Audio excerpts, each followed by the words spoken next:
Salutations and welcome back But I to my am feeling channel. a My little name under is the weather, Kidology so and I maybe make that's not videos his about fault. everything and anything to But do with modern society. And that is precisely what we are talking about today, because this is a very interesting video reaction that I think underpins a rather prevalent phenomena in modern societies today, especially as it pertains to social media. Now, this video may be about lesbian bar drama, but I think it speaks to a rather bigger issue that I think is so important and is just so so, as I definitely said, prevalent reacted to this today. Now, whole I'm going to shit be too. reacting to a reaction of the original video by a content creator who I think exemplifies this point that I'm going to be trying to make, because it is something that has been getting on, I wouldn't say my nerves exactly, but it's something that really speaks to this issue right now, which is minorities not being taken seriously and increasingly not being taken seriously because of video reactions such as this and what they exemplify. And I think the thing which this reaction really shows is the difference, the stark difference between two groups of people and the sort of monopolization over a conversation and over the entirety of people by this one group of people who are just, at least when it comes to social media,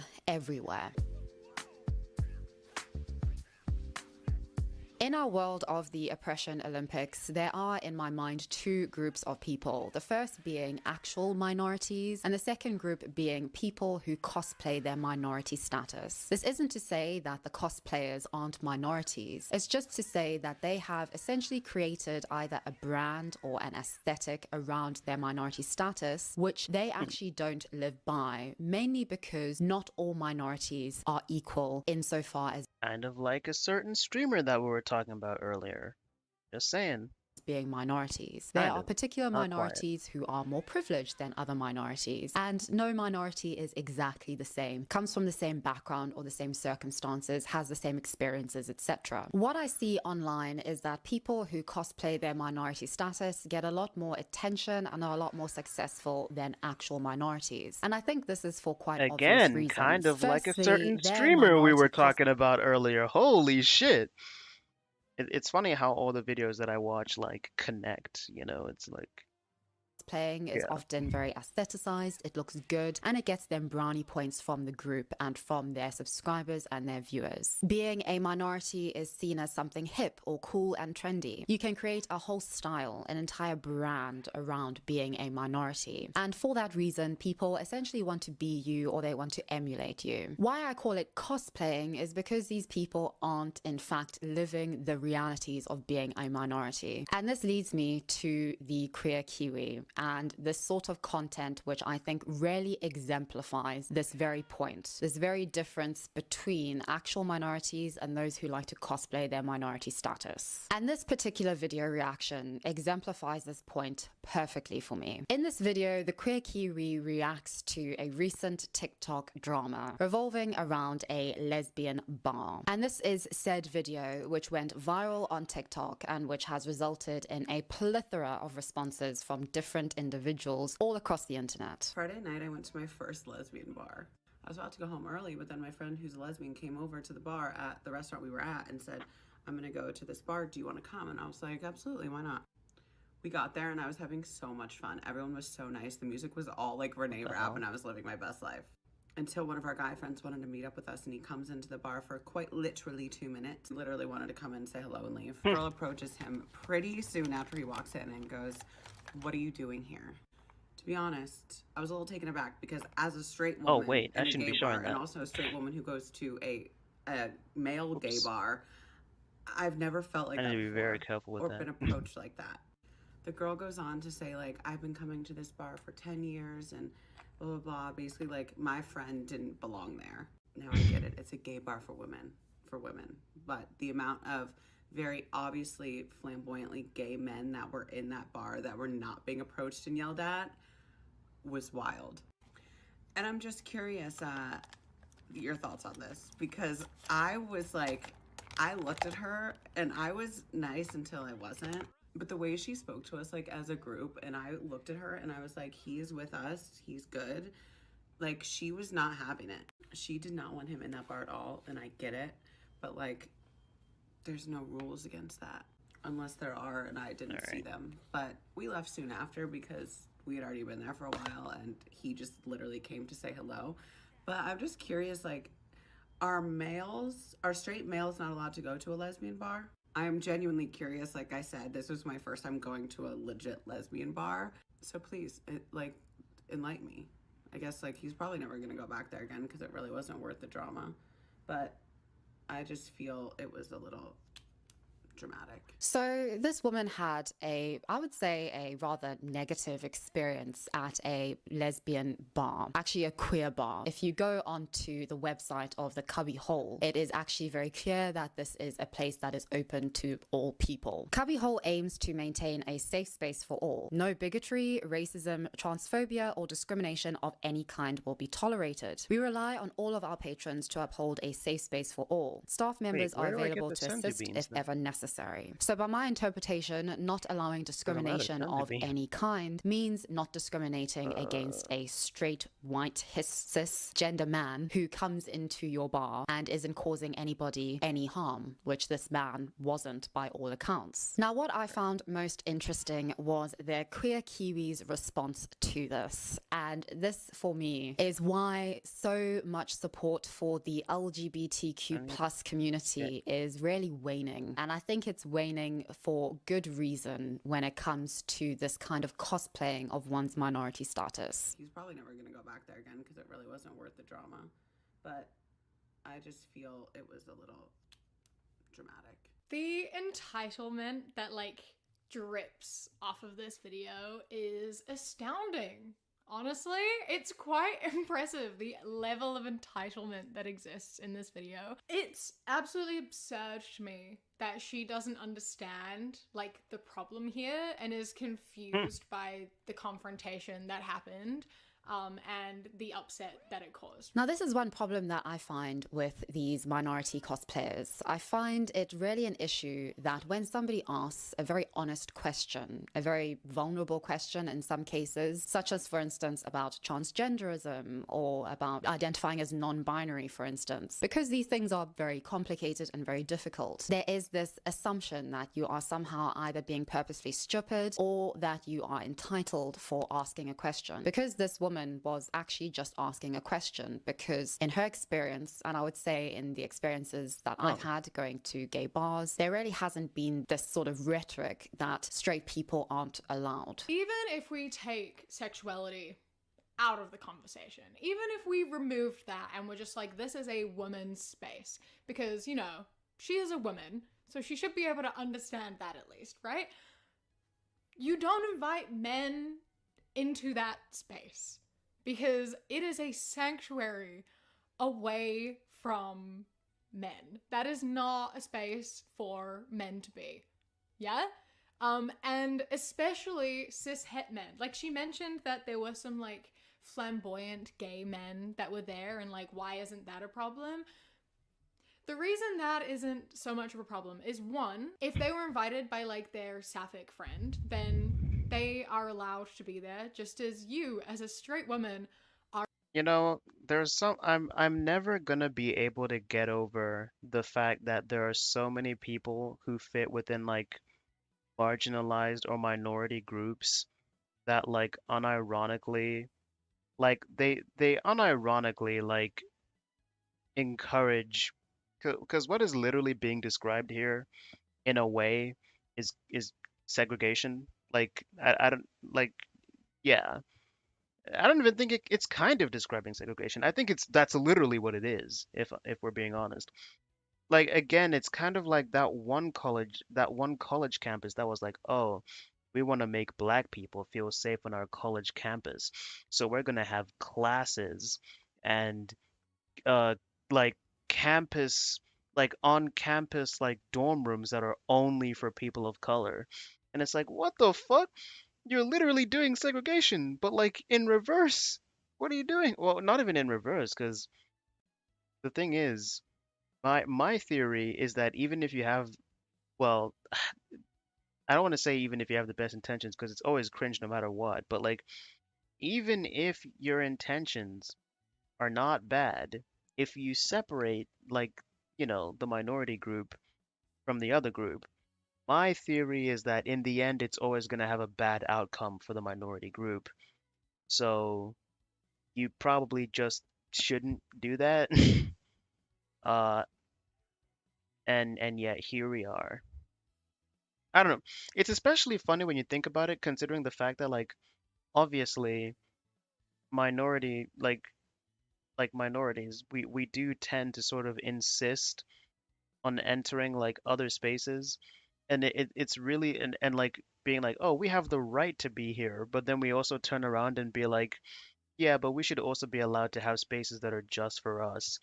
And I'm like, I'm genuinely trying to imagine the amount of blowback there would be if like somebody tried to start like a white only thing, or like a straights only thing. Like it sounds mega cringe, bro, and I don't understand why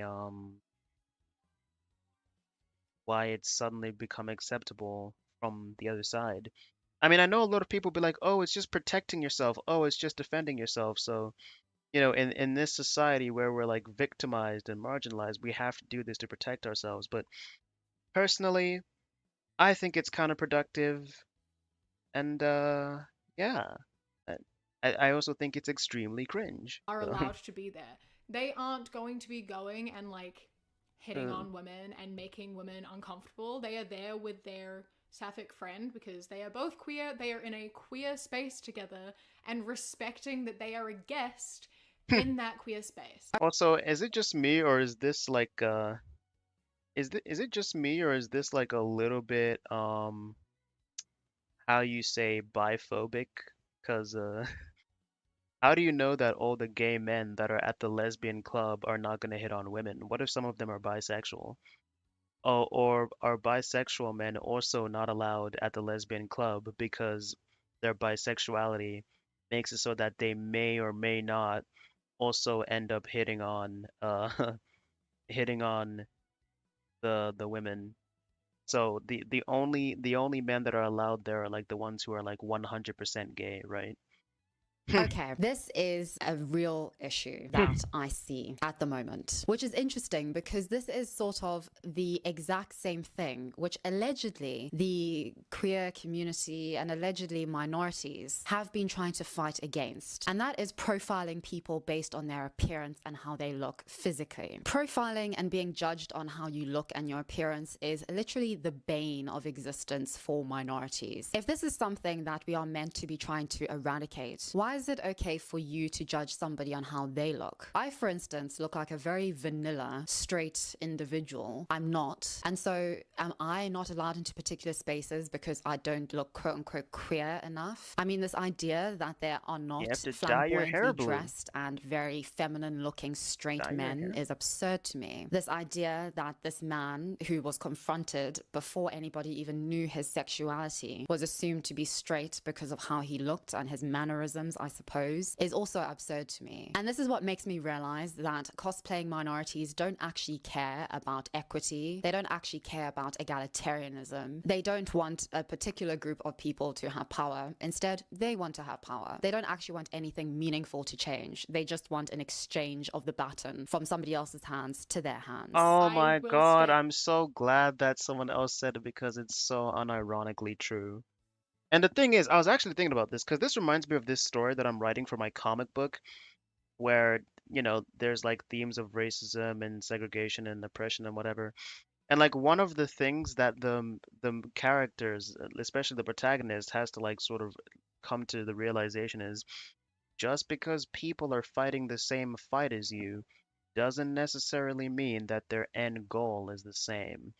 Because, like you have dark angels and light angels, and like, the dark angels, the main character is like a person who's like interested in equality, but then he actually finds out that some of the people who are close to him have no interest in equality whatsoever, and it's actually about the pursuit of becoming superior. Um, the oppressed wants to become the oppressor, so to speak. Again, I feel like this is part of the reason why so many people like, especially like I see this most commonly in the black community, really try to control like how other people behave. Oh, you can't have that hairstyle unless you're black. you can't say that word unless you're black. You can't wear those clothes unless you're Indian. You can't wear, and I'm just like I and like I remember like I was having this argument with Evil Fossil because Evil Fossil was trying to tell me that I can't say the N word because I'm black British or whatever, or that I'm not even black because the only people who are black apparently are people who come from the United States. But and I ended up just like I kind of ended up putting my psychologist hat on and being like, you know what? If I had to try and rationalize this, I would say that like some people are so used to being like victimized and marginalized that rather than like try and create a world where that's not happening anymore, they just like when you're so used to being controlled by other people, you are gonna grasp in whatever ultimately meaningless ways you can try and control other people, which I don't even think is what we should be striving for, really, but I mean, that's what happens when you're motivated by bitterness and not necessarily the desire to make the world like a genuinely actually equal world. But That gay men going into a lesbian bar by themselves, that shouldn't happen. They shouldn't be there. Regardless, you brought a man, a cis het man, into a safe space for queer women, where queer women feel safe because we don't have very many spaces, you know? There are not many places where queer women feel welcome and accepted and safe.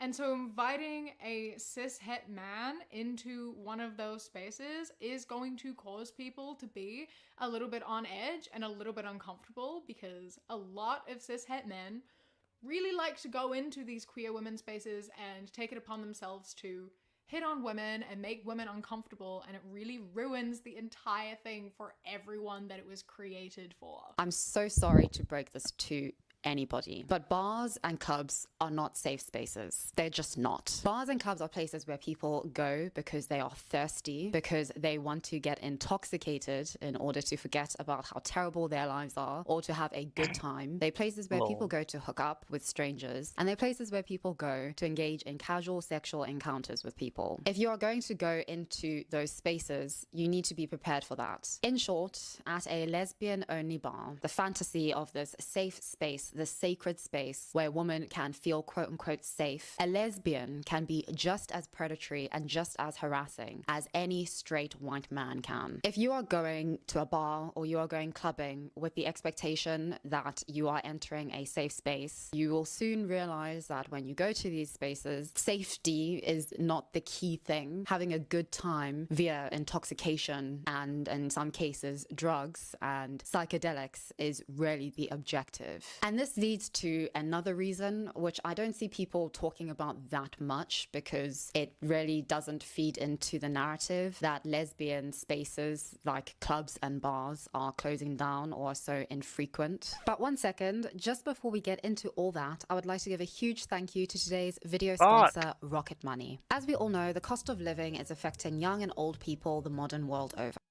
Realistic reason, which is that just like straight women are less likely than straight men to go clubbing and to go to bars, lesbians are less likely to go to bars and to clubs than gay men. It's not because of homophobia or the desecration of some safe space. It's because lesbians would much rather stay at home. Lesbians would much rather have lesbian brunch out in the daylight where they can actually see and hear people who they're speaking to and form real, meaningful connections with somebody, then engage in casual sexual encounters. Wait, hello? Just like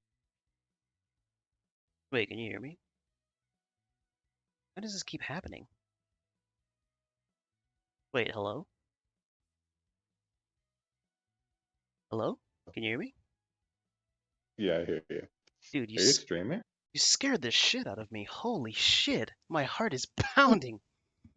Should not have stayed AFK in that room then. Every time I hear like any sound, like I heard my someone just subscribed to me sound earlier, and it also scared the shit out of me. So I you are streaming. I am in fact live, yes. No. Howdy. Okay, well, we we actually have to get the remaining anime we need to watch done today, because tomorrow's my last day that my parents aren't home, and I want to record before they get back. Okay. Well, what have you seen? Well, I've marked everything.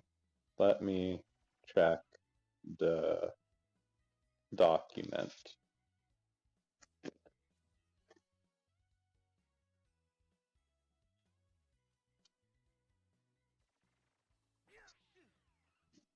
So what you're saying you want to record tomorrow? Yes. Ah, I wanted to record many days ago, but now we have to record. yeah.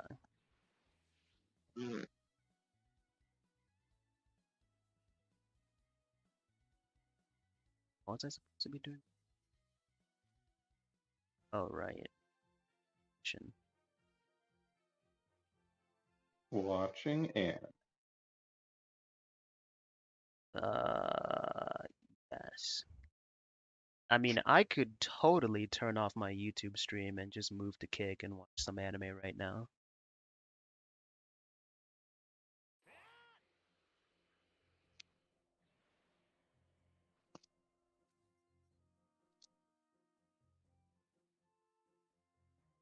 That is a good.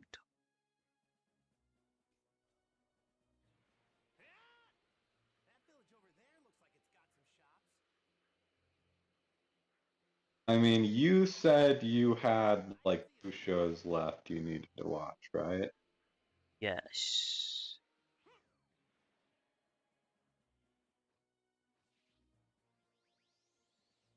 Metallic Rouge and Rogue. Rogue? Rouge? I forget. I can't remember what the second one was.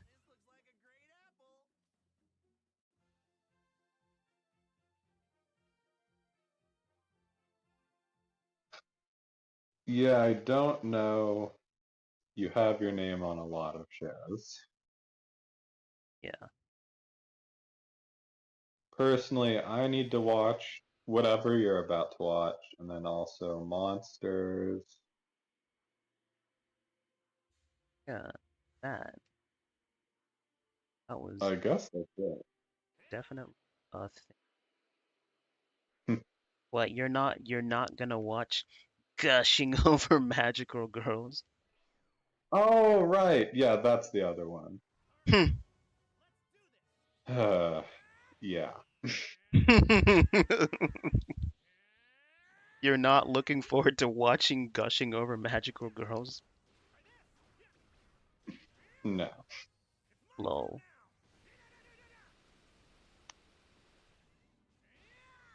I was actually just playing one of the episodes of the podcast on my starting soon screen. No. I was like, yeah, I don't have to steal videos because I have a podcast that I can do that with.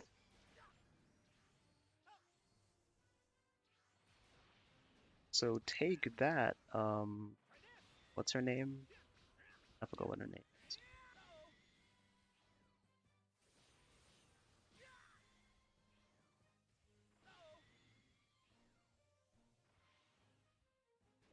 Nicki Minaj. Yes. Yes, her.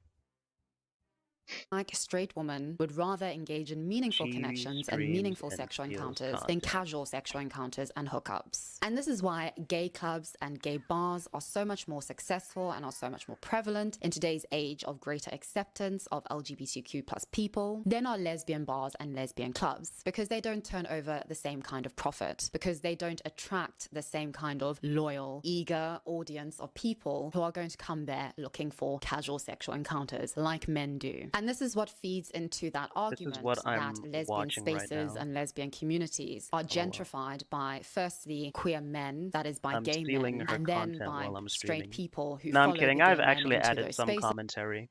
But I'll admit that having constant commentary is hard.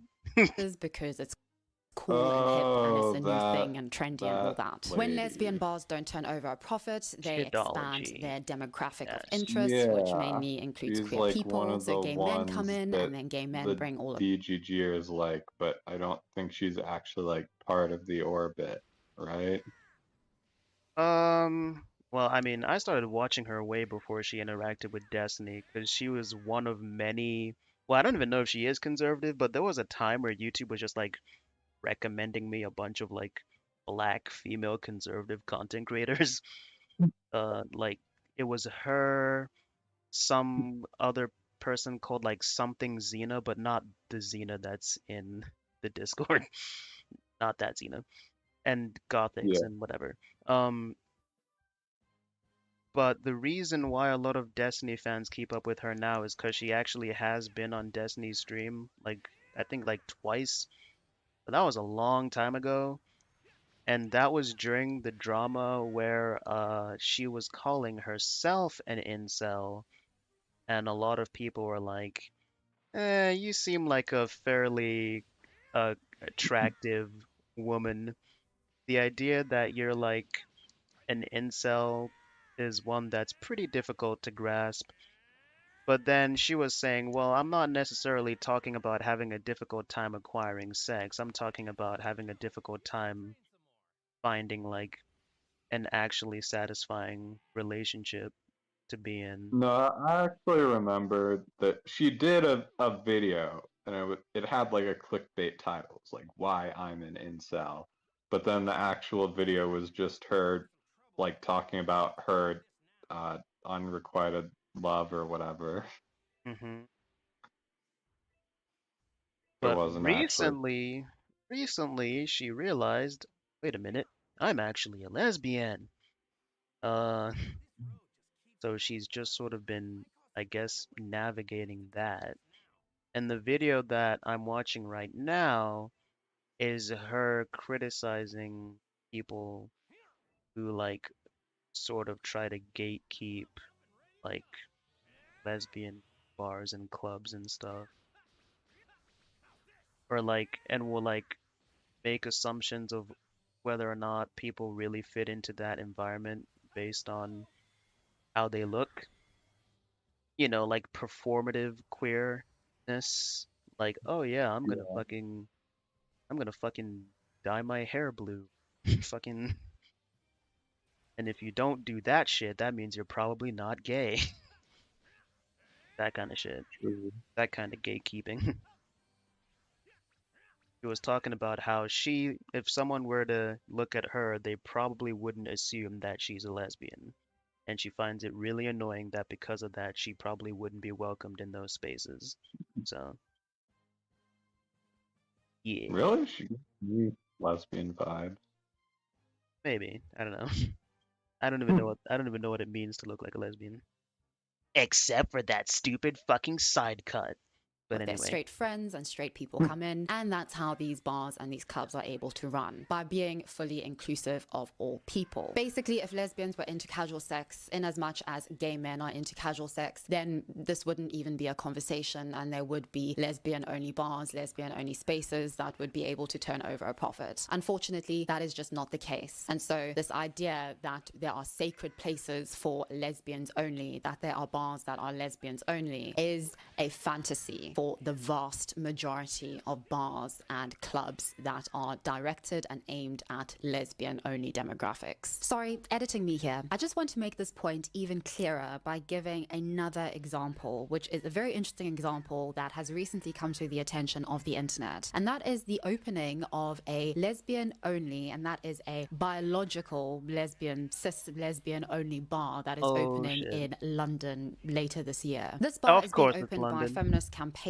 Jenny Watson in London later this year, and is called the L Community. Now, I think that this bar and everything that it is doing is representative of this point. This bar would not last long at all without heavy subsidization, and the way that it is subsidizing itself is by classing itself as a private members club. So it's not actually running on a conventional business model as would any other bar or club. And this subsidization is coming from the fact that it isn't actually a bar, it's a private members club, which means that that members are going to likely be held to contracts, they're going to have to pay membership fees, and like with any private members club, there's likely going to be wealthy members, that is probably wealthy gender critical feminists, friends of Jenny Watson. She's probably made a lot of friends and connections due to other controversies that she's been involved in earlier this year, or I believe last year, when it comes to gender critical feminism, etc. And if it does last, which I doubt it will, because I think a lot of gender criticals are a lot more talk than they are bite, just like with activists in general, a lot more talk than bite. I don't think it will really come to as great a fruition in the long term, at least. But if it does last, it will last not because it is running on a traditional business model, but because it is running on a very unconventional one, that is a private membership and a club. In short, it would not be able to brand itself as an exclusionary segregationist club where only cis lesbians are allowed to go if it was a traditional bar like cubbyhole. And personally, I don't think that subsidization will be enough before this new club, the L Community, has to expand its membership and clientele. That will probably look like expanding to other gender critical feminists, to women in general, but it will definitely not be, in my humble opinion, a cis lesbian only membership private club for very long. I hope that makes my point a bit clearer. Yes, it sucks. I'm sure it sucks for a lot of lesbians, but for most lesbians that I encounter, we would much rather go to, as I said, brunch, a lesbian only brunch, than go lesbian only clubbing and bar hopping. Like you say, I don't understand why she was upset. Like, there's not a rule that men can't be in there. Like, no, there isn't an official rule that men aren't allowed to go in, like straight men aren't allowed to go in. However, it's pretty heavily implied. Who is it implied by, though? Because lesbians come in all different shapes and sizes, all different opinions. So who's making these rules? Because this feels like you are making an arbitrary rule about something that you feel quite strongly about, which is that straightness is sort of categorically bad or has very negative connotations to it. And this is all based on stereotypes, especially stereotypes that regard profiling somebody by how they look, as opposed to a consensus that has been built by a community of very heterogeneous people who have very different opinions and perspectives on the matter. Not even Cubbyhole agrees with you on trying to create this quote-unquote safe space for queer people at a bar. Legally, you cannot deny them entry, but it seems like a pretty obvious conclusion to draw to not bring those people into these spaces. And to make it even worse, this lesbian bar is one of only 3 in the entirety of New York. And it has a capacity of 75. Only 75 people can go in there. And you took up one of those space with a cis het male friend to come say hi, which is bullshit because he had to wait in line to get in there. I know there was a fucking line to get in there. He had to wait in line to get in there. There's no way he just went in to say hi. Okay, firstly, how do you know this? This is such an assumption. How do you know that there was or wasn't a line? This is pure assumptive argumentation. It makes absolutely no sense. This is just your bias playing in. And that's fine. All human beings are biased, but admit that and acknowledge that to yourself and to your audience. Don't just claim that you know something when you clearly don't know anything, because this makes your entire argument fruitless and baseless, and nobody's going to believe you. What I also find so interesting about this argument is that this kind of argument can be and has been used by lesbians and by people who are then deemed to be transphobic when they say, for instance, that a transbian, that is a trans lesbian, is taking up the space of a lesbian, that is a cis lesbian. And this has been a very contentious argument within the queer community for some time. And I've especially seen it going speed dating rather serially for the past few months. What I've noticed and what has happened is that typically there's a divide between 70% cis lesbians and 30% trans lesbians. Now, based on the Queer Kiwis line of argumentation, couldn't a cis lesbian make a perfectly valid argument that a transbian is taking up the space of other cis lesbians who could otherwise be there? But according to the arguments and expectations of the day and of these events, that would be transphobic and discriminatory. So by that logic, how is this not discriminatory? How is this not being heterophobic homophobic to somebody who may come into, say, a queer space, and therefore in that space is a minority. That is, they are heterosexual, and in that space they are a minority. So in the same way that transbians are a minority in the lesbian space, surely this straight, cis, heteronormative white man, based on appearances, is a minority in this queer space. And I want to return to this point when it comes to the response from the woman who called out and essentially discriminated against this cis-het male for being in a lesbian space. Because I think this is so telling as to why cosplaying minorities are rarely never at peace. And I also would like to add, in the part where she's like, I, as a straight woman, go to male gay bars all the time. Why isn't that a problem? Why am I allowed there when straight men aren't allowed into lesbian bars? I don't think straight women should be going to gay bars either.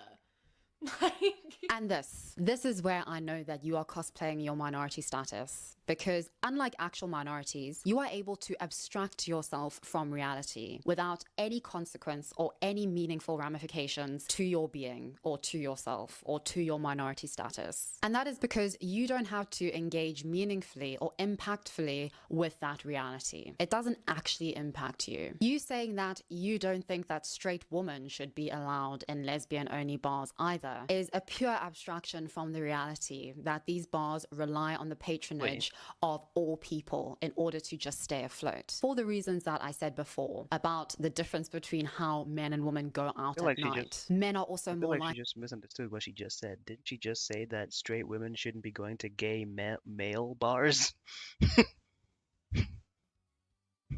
likely to spend. I assumed she meant straight women to gay lesbian bars. Oh. Because earlier in the video, she said that it's okay for women to go there because they're not going to be hitting, like straight women to go there because they're not going to be hitting on the lesbians anyway because they're straight. So maybe I misunderstood. I don't know.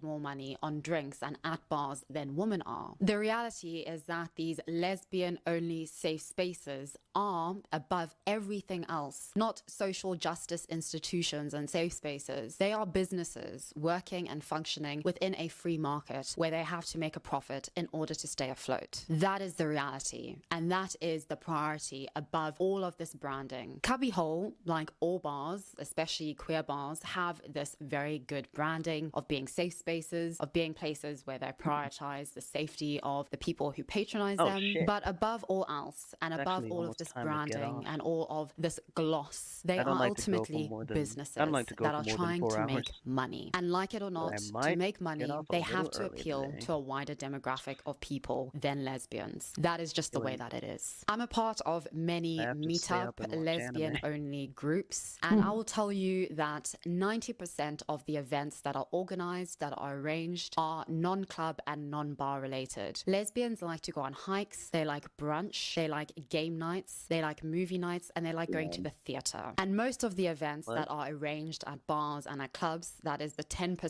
I think I need a sounding. Dang. Or maybe it's the video then.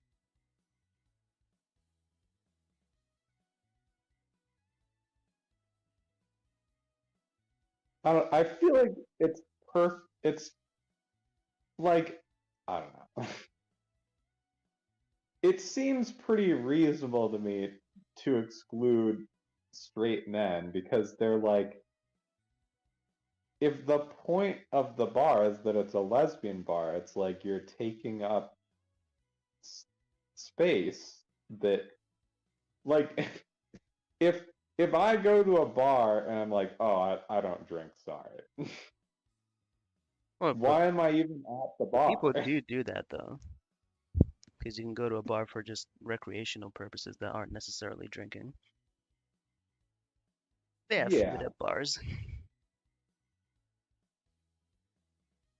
Ooh. Actually, one time my mom went with her friends to a bar and she had to dip because her friends were getting wasted. Her colleagues from work. That was pretty funny.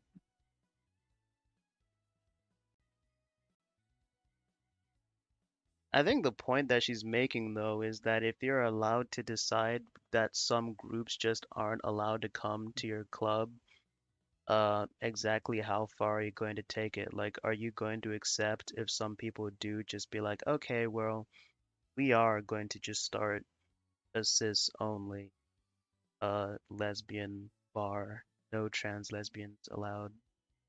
Percent that are Because earlier she was like, because then a person can just be like, oh, that trans person is taking up the space of a cis person that could have been there. Which, of course, is only an argument that makes sense because we still live in a society that doesn't view these two as the same group, you know? Yeah. And we're probably not going to be getting there anytime soon. So, Yeah, the fact that you would say they're taking up a slot implies that a cis lesbian is more valuable than a trans lesbian, which isn't the case. well, yeah, but it also is because they're trying to base it around making people comfortable. And to be fair, there definitely is like a large group of cisgendered like lesbians that aren't comfortable with trans people.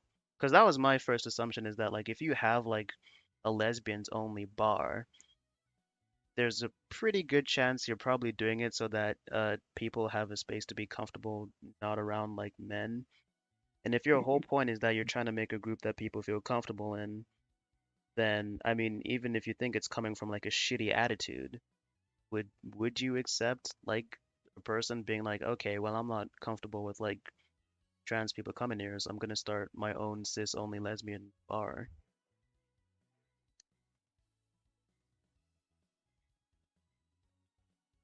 Um, I mean, obviously that's wrong, but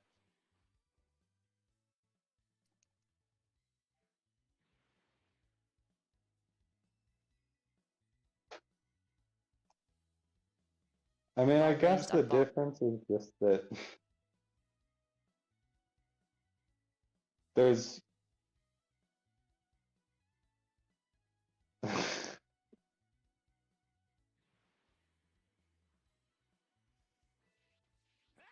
Well, I mean, I think if someone were to argue against that, they would say that, well, I guess a person could make an argument that the reason why is because, like, I don't know, maybe trans women aren't like people shouldn't feel uncomfortable, like lesbians shouldn't feel uncomfortable around trans women in the first place. But then some people might say, well, women shouldn't feel uncomfortable around men in the first place. But then people be like, oh, well, the reason why women feel uncomfortable around men is because of this. And then someone will just be like, well, the reason why trans women feel uncomfortable. So then it ends up being like this whole looping, never-ending conversation, which I guess what Kidology is getting at is that it would be very easily resolved if you just weren't trying to separate groups based on gender in the first place. I think. I might be um, misunderstanding her. well, I guess the question is, what is the full point of a lesbian bar? Oh yeah, that was the other thing. That was the other thing that was brought up is that if you're going there because you don't want to get hit on, I don't know if this is necessarily a good argument, but if you're going there because you don't want to get hit on, I mean, if you're a lesbian and you go to a lesbian bar, or if you're a woman and you go to a lesbian bar, you're still gonna get hit on. But I guess you feel a little bit more comfortable being hit on by women and more comfortable telling them no. Because a lot of people do think that most men will literally just freak out and attack you if you tell them no. It's that Well, test. yeah, the problem is definitely that guys,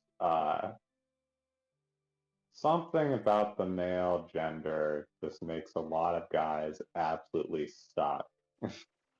It's called Something is- testosterone.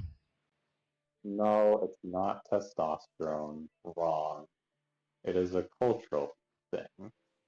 No, testosterone definitely plays like a role in like men being like super aggressive and shit, doesn't it? Doesn't it? testosterone makes you more aggressive, but like Isn't that you like don't seem like being like, oh, the testosterone is coursing through my veins. I must sexually harass women. Like, Oh, well, I don't know about. I wasn't talking about sexually harassing. I was talking about reacting. Not that it's defending, because I'm not defending it, but I'm talking about reacting in a very aggressive way afterward. I really think that's more of a cultural thing than a testosterone thing. Probably both. So, are you ready for the showdown with Cell?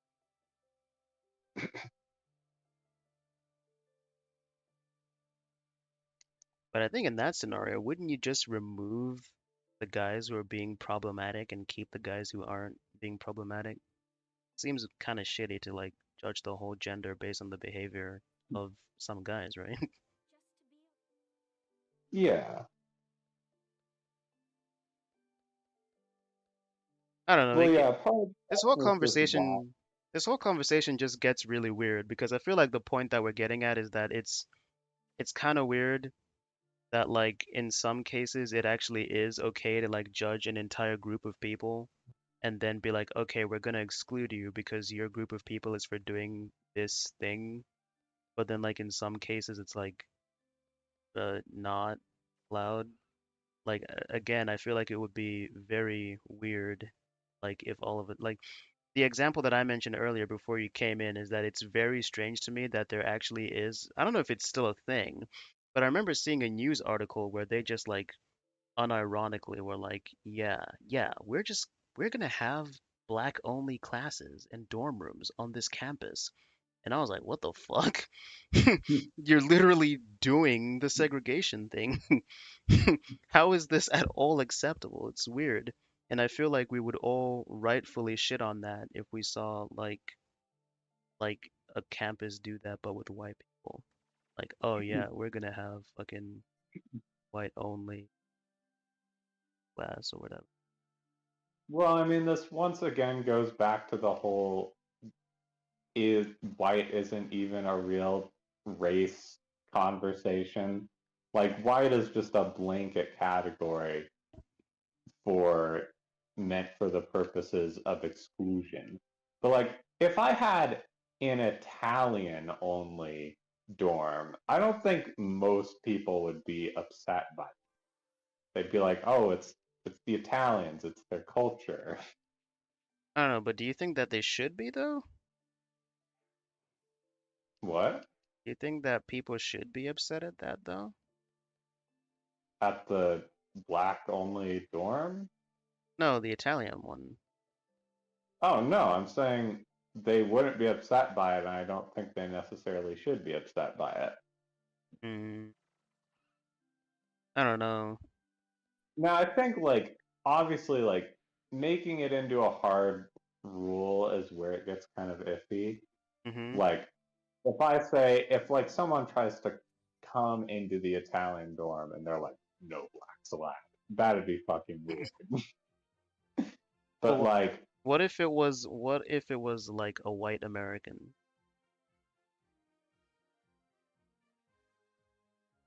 what Because do you you would mean? because you wouldn't be able to just be like, oh, they're being racist toward black people in that scenario. Just be like a regular like a like a I don't know, let's say he's a Scotsman trying to go into this Italian dorm because all the other dorm rooms are full, so he has no choice but to stay in the Italian one. And they're like, you're not Italian. You're a Scotsman. So like, bye. Okay. Well, for one, why are all the other dorms full? You'd think that they'd have. This seems like a university problem, not the Italian dorm problem. Mm-hmm. But I mean, yeah, like in that situation, they should probably let the Scotsman in. Mm-hmm. But like, I guess the point is just that like there is uh probably some like cultural utility to having more Whoa, Arlon, you need to be very careful in saying that. Otherwise, you're gonna attract a bunch of QAnoners to like my stream. We're gonna be like, but that's exactly what the Jews did, and now they have control over the whole. They like, they like consolidated and wait, is that the word? I don't know. sure consolidated, congregated. Yeah. Sorry, you were saying.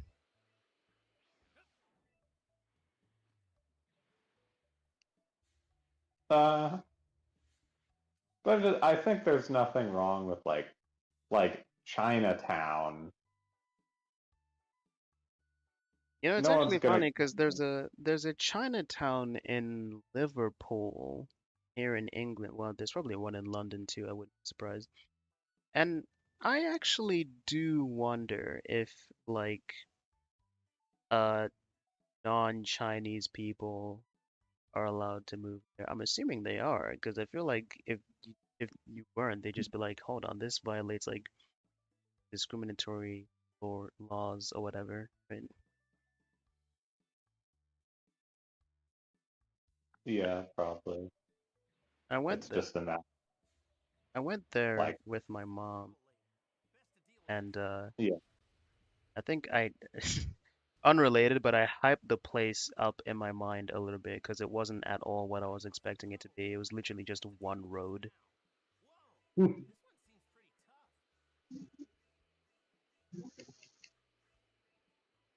Actually, that's a good question. If in that scenario, if they said no, could someone be like, okay, well in that case, I'm gonna make this a legal issue? Actually, now that I think about it, could a straight guy who's not allowed into the lesbian bar be like, these people are discriminating against me, fucking take them to court? Or are there protections for that sort of thing? well, no, I think they could. That's why she said in the video that it was just a strong suggestion, not a hard rule. Uh, like it's implied. Yeah.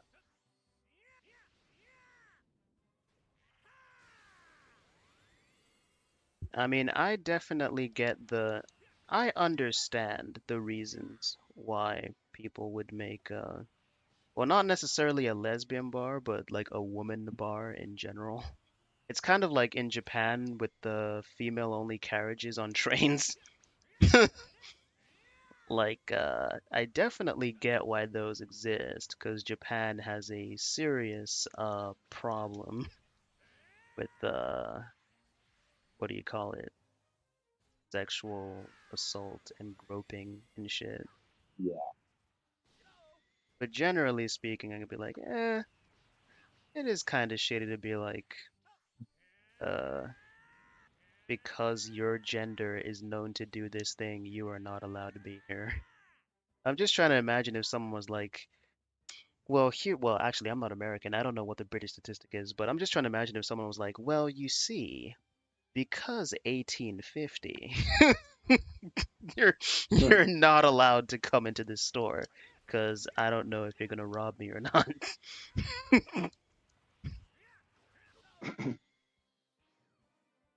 But I know that the retort towards that is that those two things aren't comparable. Because most people be like, oh, you can't compare. Like, you know, you can't compare the marginalized to those who aren't, etc. Well, I guess the reason behind that would just be that when you introduce power dynamics to it, the situation gets a lot more messy. Hmm. Like if if we kicked someone from the social discharge server, they couldn't come back and be like, that's discriminatory against annoying people. But that's because it's like it's pretty inconsequential for them to get kicked from it. But Hmm. if we're talking like if we had control of every Discord and we decided to just start kicking every annoying person, then we actually would be like socially ostracizing people with certain traits. Mm-hmm. It's like at that point, it's like, well, where else can they go? We've just cut a person off. From society. Yeah, from society. Well, in that case, I would say that person should just learn to stop being annoying. But in the actual scenario, you obviously can't tell a person to stop being black. Oh, so that is ableist. The person was actually annoying because they have ADHD. Fucking hell. Get on your meds.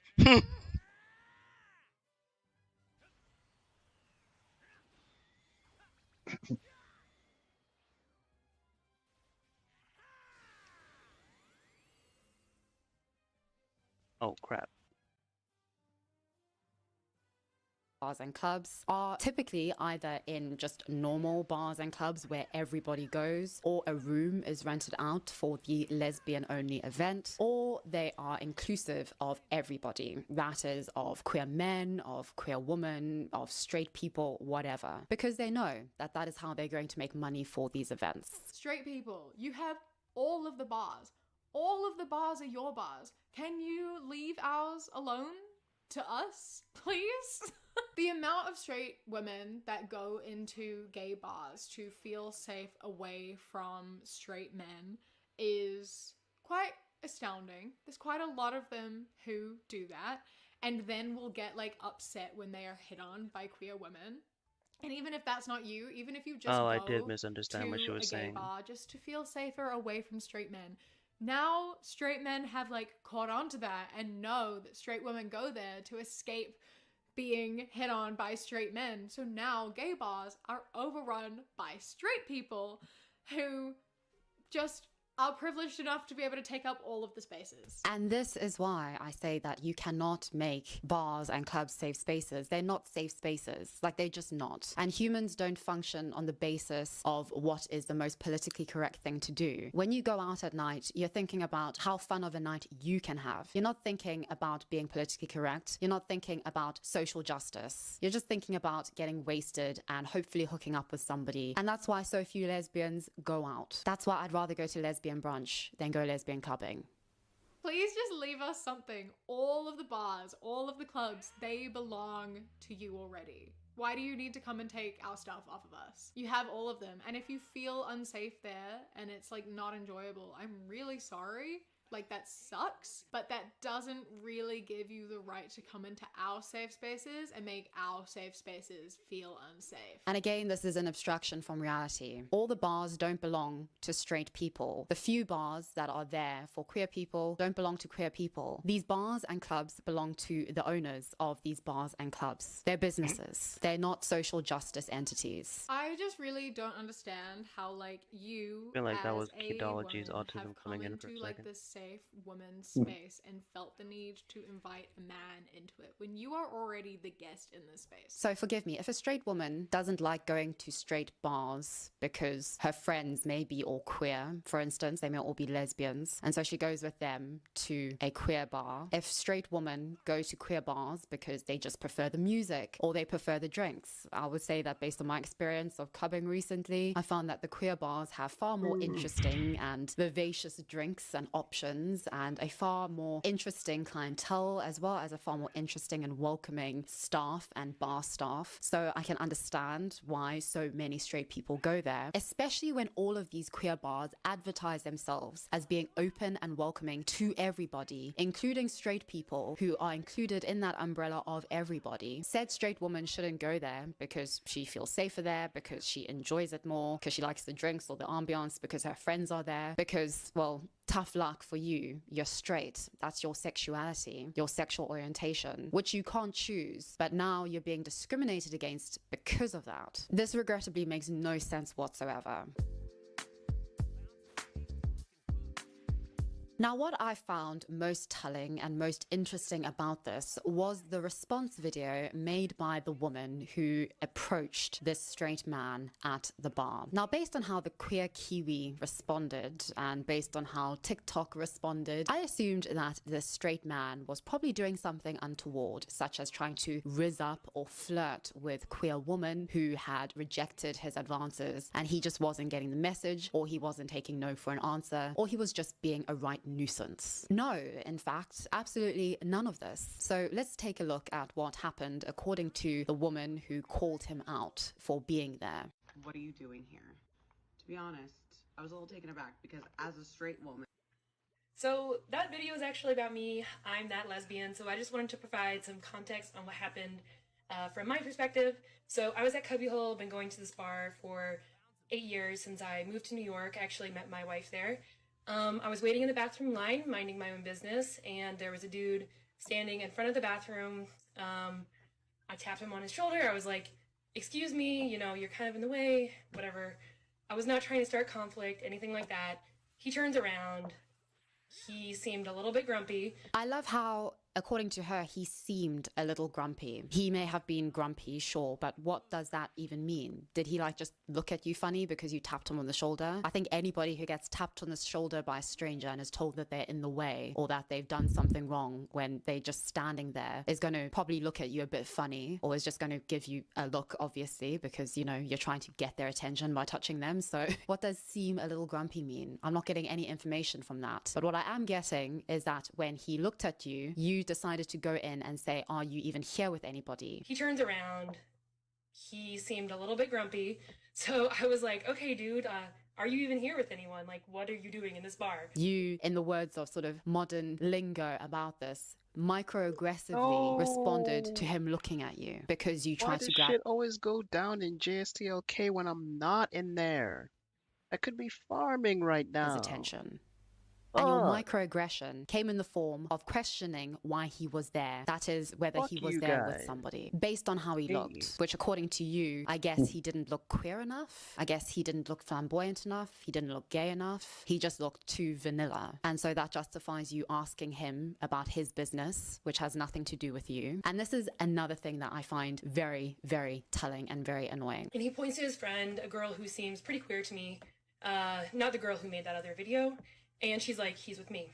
I'm like, okay, cool. Again, this seem, a girl who seems pretty queer to me, what does that even mean? All of this is based on profiling of people, on their physical appearance. You know nothing about somebody based on how they look. This is exactly the thing that actual minorities have been trying to fight against or to speak out against, because they get profiled based on how they look, based on how they present, because they are I feel like it's discriminated not even against on really that her basis. place And you are to be calling that person out because, like, it's not her bar. Why would she bother this person? Oh, what? The woman that approached the guy? Yeah, like, Oh, I mean, it's kind of like a Karen moment, right? She doesn't feel safe that because of the fact that a guy is there, because I guess it's well, maybe it's not necessarily that she doesn't feel safe, but it like seems like she's just an asshole. it's not necessarily that she doesn't feel safe, but again, she might be like one of those people that's operating under the whole, well, if it's a lesbian bar, it's kind of implied that men aren't supposed to be here, and so your presence is very bizarre to me. I think it should depend on the lesbian bar. Like the one they were talking about earlier was like a specific place that No, was like, they're all talking about the same thing. So the way this started is one woman made a video talking about how she found it weird that the other girl approached that guy, and then she was like, wait, I didn't even know that guys aren't even allowed at gay bars. So the girl with like the rainbow hair was responding to the brown-haired girl that came before, and then now the actual girl who approached the guy is now responding. So they're all talking about the same thing. so they're not talking about, this isn't like a specific place that like the rule is we discourage cis men from coming. No, this isn't like a specific. Well, I don't know what like if they do that at the bar or not. I'm assuming if they did, the guy would have just not been allowed in. Well, then that's cringe. Yeah, I assumed they were talking about like a specific bar that was like the rule.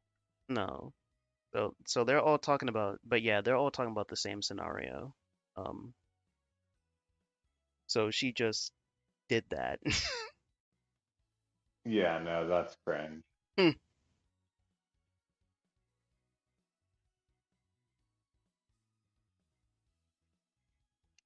So I guess you could say it was a bit of a Karen moment. Yeah. Doing the Wait, can I say that? Apparently that's a racial slur towards white women. exact same thing, but you can't see that because you're cosplaying your minority status, which means you don't have to engage with reality or the meaningful ramifications of your actions because, well, this is all just exteriors to you, clearly. I turn around, continue to wait in line, really had to pee, and then this guy comes to me and he goes, well, if I wasn't here with someone, would that be a problem? And I say, absolutely. Like, yes, it would be a problem. This guy, the girl in that video, some other girls, they all jump at me and they're like, what? Like, why would you say that? That's so messed up, blah, blah, blah. These people start coming at me. And I'm just in the bathroom. I'm there celebrating a friend's birthday.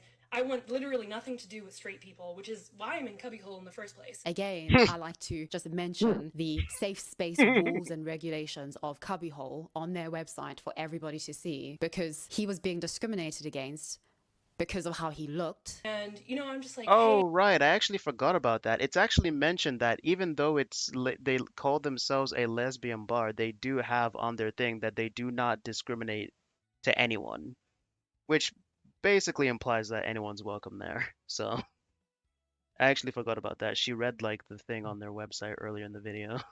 hey, okay, this is a queer bar. We don't have a lot of spaces.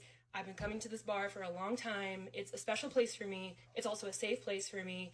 And I have seen a lot of cis straight guys come into this bar and cause problems. Like, it's a known thing. It happens at Cubbyhole. It happens at Henrietta's. It happens at Stonewall.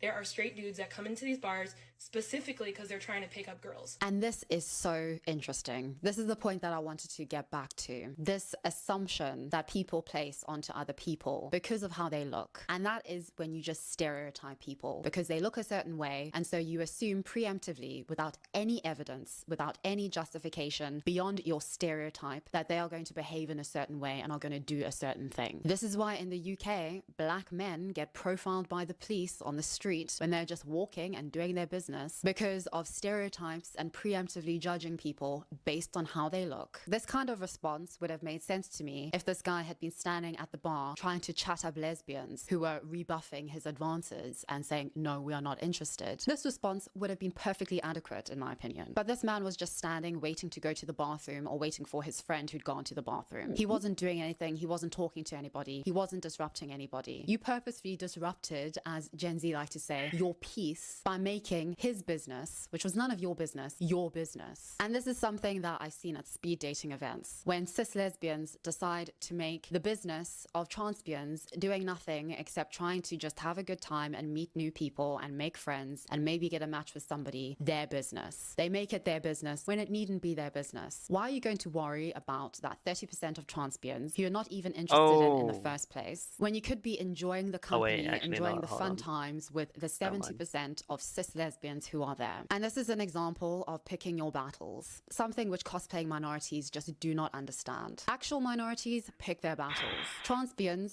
who are, in my opinion, actual minorities, pick their battles. They go to these events, they know that they are minority, they know that it's a hard place for them to navigate and be in, that there's just a lot of things and a lot of hurdles. But having spoken to a lot of transbians at these speed dating events, it's very clear that they enjoy going to them. They know that they may have some negative encounters. They know that they are probably not going to get matches or the matches that they hoped for, but they go and they meet new people and make new friends and have interesting conversations with people. And I found the most annoying thing at these events is when there is one lesbian, because sometimes there's always that one lesbian who decides to ruin her entire night by fixating on the 30% of transbians who are there, who are having a good time and who she needn't engage with if she doesn't like them or doesn't want them to be there, and can have a great great night with the 70% of cis lesbians who are there, who she may be interested in. It's a matter, in my opinion, of picking your battles. And this is an example of really not picking your battle well. There are straight dudes that come into these bars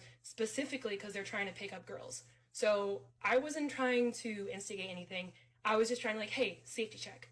You know? And again, I completely understand this, and I do see this. It is very annoying. It is annoying. Like, you know, there are guys who do that. But this one guy wasn't giving any indication that he was doing that. You profiled him. You assumed based on how he looked and the stereotypes associated with how he looks. And this is the thing again. Just because a handful of men act in a disgusting, degrading, horrible, entitled way doesn't mean that all men do. In the same way that there's this assumption that white heteronormative men are running the world, the reality is that there's a small group of men, irrespective of race or ethnicity, who are running the world or are running particular sectors and institutions of the world and have a grip on power, and that the rest of mankind and womankind and humankind are pretty much subservient to them. We have so much more in common with each other, with each other's struggles, with each other's qualms than we like to admit, because of, I would say, a lot of the rhetoric that comes from these people cosplaying their minority status, which just makes them feel good, which makes them feel like they are doing something meaningful in the world, that they are battling against the evil cis heteronormative men who are taking over and destroying society and everything good. But the more that I engage with these progressives and the more that they talk about progress, the more I realize that their notion of progress has absolutely nothing to do with the definition of progress. Wow, that was a lot of progress in one sentence. It's simply about having a different group of people on top, namely their group. And their group is engaged in the exact same type of discrimination, the exact same type of profiling, the exact same kind of segregationist and exclusionary thinking and rhetoric, the exact same type of stereotyping as the group who they are allegedly fighting against. So I wasn't trying to instigate anything. I was just trying to, like, hey, safety check. You know? Safety check is just a euphemism for profiling, just so you know. It's the exact same kind of rhetoric in cases in the UK where police have profiled young black men. They say that it's for safety, you know, this kind of safety check. Yeah, I just get heated, but that's pretty much it. I'm Katie, and I'm that lesbian, and sorry, but actually not sorry. So she didn't even really confront him. She didn't really confront him. I heard somebody use this word, Delululand, people living in Delululand. I would say that this applies quite perfectly to that. This is delusion. Because of this, there were a few people who called her out, like, why did you assume he was a cis man? Like, how did you know he was a cis straight man in the first place? And I think that, like, that's a slightly, like, unreasonable question to ask. That's a slightly unreasonable question to ask. I'm so sorry, but the bias in this is just so insufferable to listen to. There is no consistency in this argumentation. Because fair, imagine if this it's white not cis heteronormative... If we're talking about odds, right? If we're talking about odds, is it that fair to that wrong to assume? I mean, if we're talking about sheer odds, the fact that there's probably more straight guys in the world than there are gay guys. If to play devil's advocate, you know, is it? I'm just saying, like, I don't know. Normative guy had just had one of his identity groups changed. Well, that Imagine if is he was a literally black the guy. profile. Oh my gosh. Imagine Yeah. if he was the most stereotypically straight looking black guy. Do you honestly think that Katie would have approached him? Now, unlike the queer Kiwi here, I'm not going to engage in this bad faith argument, but I would bet quite a bit of money that this would have been a very different conversation that Katie had with the man if he had been black. Very different. You don't have to move, King. Wakanda forever.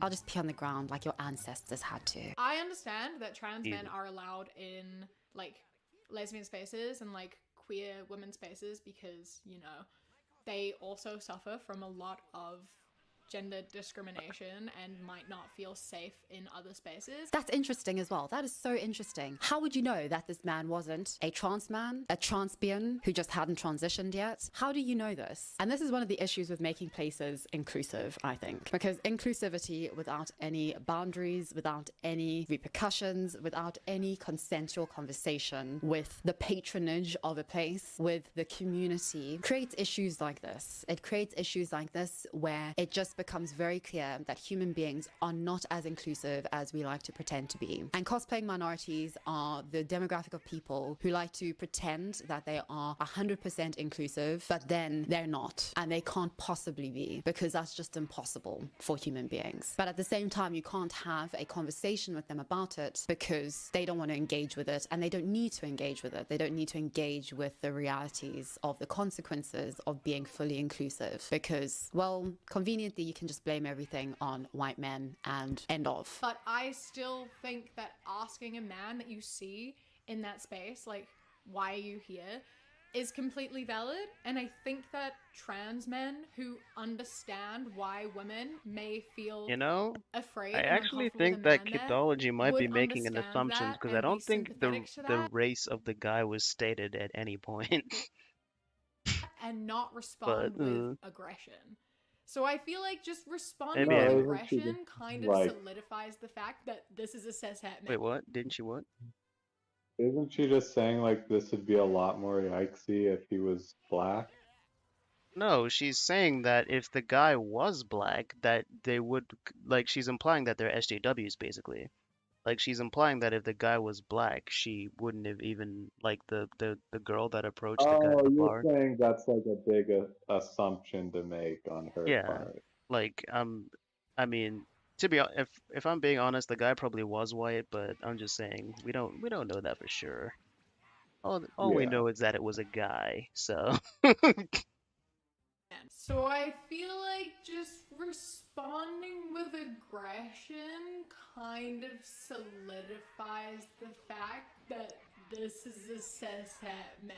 Like, the entitlement, the arrogance, and the aggression in that response really solidifies that this is not his space, but he feels like he deserves to be in it. I love how a man asking a question about why he was questioned for being somewhere is instantly deemed aggressive by virtue of him being a man. Isn't that interesting? Isn't that so stereotypical? How is he entitled, arrogant, and aggressive for asking a question? Asking a question when he was approached by somebody and questioned about why he was there. He has every right to ask a question. Why can't people ask questions? This is how we find out things. This is how we find out information about things and situations. Just like the straight woman who made her TikTok was asking a genuine question whether this was a problem, because apparently, according to Katie, this was a problem. Are straight males not allowed to go to a lesbian bar? I'm genuinely curious. Like I said, this was my first time going to a legit lesbian bar. She's asking a question. Like, of course she's looking for validation. Of course she's not just asking a question, but she is trying to find out. Maybe things have changed. Maybe the rules of the game have changed. But I think that we are demonizing people for asking questions, which is why people don't ask questions anymore, which is why people just assume things or just answer questions for themselves, which leads to everybody having a completely different narrative and understanding of the world. Like, we're not communicating or engaging with each other meaningfully. And when people ask questions and you treat them like this is why people don't ask questions. And this is why so much support is being lost for the basic tenets of LGBTQ plus rights and people. I'm also maybe a little stressed over the video that's been viral on my page right now, because I didn't mean any ill will by it, and the lesbians of TikTok are coming for me, and I'm sorry for that. I really just had a genuine question. I didn't know I was going to get yelled at, bombarded, screamed at. There's lots of mean things going on in those comments. So I have learned my lesson, and I will never be returning to a lesbian bar ever again. For a good reason. I'm sure that if you approached a trans man and asked that, they would respond in a much gentler way. Either, saying that they are trans because they're in a space where it is, like, safe to say that, or by just being like, hey, I'm sorry, yeah, I'm with those people over there. Please don't mind me. It's not going to be an aggressive response. I'm sure that if you asked a trans man that he would respond in a more gentler way. Have you seen the battles online and in the real world between trans people and gender critical feminists? Have you seen how vitriolic and horrible they are to each other? Like, Can you imagine one of the trans activists being asked at a lesbian-only bar that is fully inclusive of people, so who knows? Can you imagine them being asked by Katie why they are there and responding in a non-aggressive way? This is what you call essentialist argumentation. This idea that particular people have essential characteristics. Because according to the queer Kiwi, cis heteronormative white men are essentially aggressive when they ask a question. So they are essentially bad just for asking a question. Whereas a trans person who gets asked a question is essentially a good person. So they will essentially answer without aggression and in a far more civil and kindly way. There is no evidence for this whatsoever. And that's the basis of essentialism. There's no reasonable basis for anything. It's like people who essentially think that black people are either criminals or black people are essentially good and saintly, depending on what side of the political spectrum, on the extreme political spectrum you are. Essentialism is terrible. It's awful. It is the absolute base level of any kind of argumentation or notion of how the world works and how people are. Essentialism is laziness at its finest. And that's why, as I said, this is a perfect example of cosplaying minority status, because you don't need to engage with reality and you don't face the consequences of the reality which you are fabricating in your mind. And I also imagine that a lot of trans men would feel like quite, elated almost that they pass well enough to be mistaken for a cis man in a lesbian bar. You know what I mean? Like, they're not going to respond with aggression. And I think that really answers the question, and think that that makes it unfair that people are being like, well, how did you know? Why did you assume? Like, she didn't. She just asked a man why he was there, and he responded aggressively. So... And that's the thing, she didn't just ask why he was there. She was purposefully and pointedly asking him because she was annoyed with him and had profiled him. This is why we need to talk to each other, because you can't just lump together groups of people and make essentialist claims about them, their behavior and their characteristics. Because then when you actually go into reality and a cis white man is actually a decent fellow and is nice and friendly, what are you going to do? Your entire worldview is just...